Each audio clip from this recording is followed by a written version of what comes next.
समस्त praise the Lord. आसतु आज जीवंत प्रतिज्ञायुक्त वाक्य मान देखिजा माथ्यू 12 तार 37। जेणु तुम्भ वाक्य द्वारा तुम्हें निर्दोष और तुम्भ वाक्य द्वारा तुम्हें दोषी बोली प्रमाणित हेब। Praise the Lord. आज आमानकर मुख ही आमान को निर्दोष व दोषी बोली प्रमाणित करे। आज जार मुख उत्तमता रही अछि से निर्दोष बोली गणित हेब।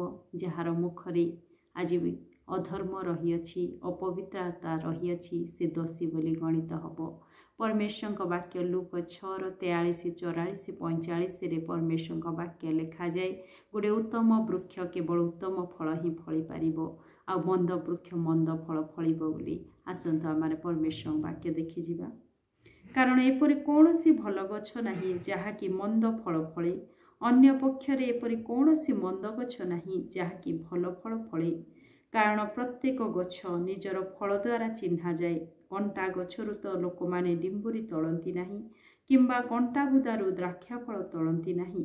उत्तम लोक आपणा हृदय रूप उत्तम भंडाररु उत्तम पदार्थ बाहर करे, पुणी मंद लोक मंद भंडाररु मंद पदार्थ बाहर करे। कारण हृदयर पूर्णतार मुख कथा कहे। Praise the Lord. गोटे उत्तम वृक्ष से सर्वदा उत्तम फल ही फले, भल फल ही फले, किंतु गोटे मंद गछ मंद फल ही फली थाए बोली परमेश्वर वाक्य लिखा जाए।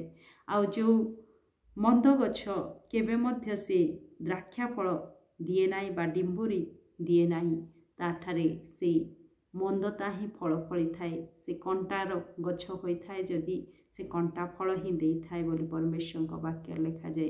किंतु जहार हृदय उत्तमता से उत्तम भंडाररु उत्तम पदार्थ ही बाहर करे, किंतु मंद लोक मंद भंडाररु मंद पदार्थ ही बाहर करे बोली परमेश्वर वाक्य लिखा जाए। आ ताहार प्रमाण हुए परमेश्वर वाक्य लिखा जाए। हृदयर पूर्णतार मुख कथा कहे।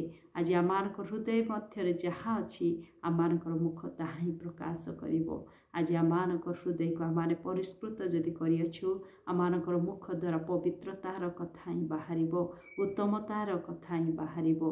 यदि आमानक हृदय मध्य से मंदता रही अछि ताहले मंदता ही प्रकाशित हेबो। आज आमाने परमेश्वरंकर संतान अटु। आमाने यीशु बापांक ठारे रोपण करा जाइअछु।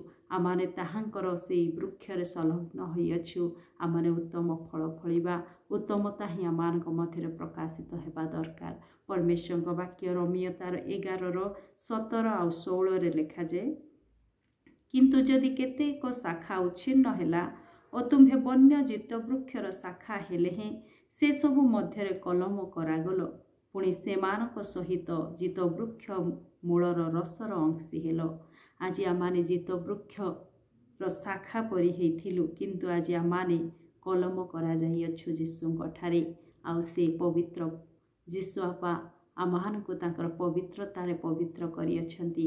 आमानक मध्यरे तांकर से पवित्रता ही प्रकाशित हेबा आवश्यक। परमेश्वर वाक्य 16 लिखा जाए। आउ जदि प्रथम उत्सर्गीकृत अंश पवित्र ताहाले समस्त पीठौ मध्य पवित्र, पुणी जदि मूल पवित्र तेबे शाखा सबु मध्य पवित्र। Praise the Lord. आमानकर मूल होउछंती यीशु आपा। आमाने ताहांक ठारे शाखा हेकिरी जड़ित होइअछु। आज सीए जदि पवित्र अटंती, सीए जदि उत्तम अटंती, आमाने मध्य उत्तमता हेबा आवश्यक। आमाने से उत्तम गछरे संलग्न होइअछु।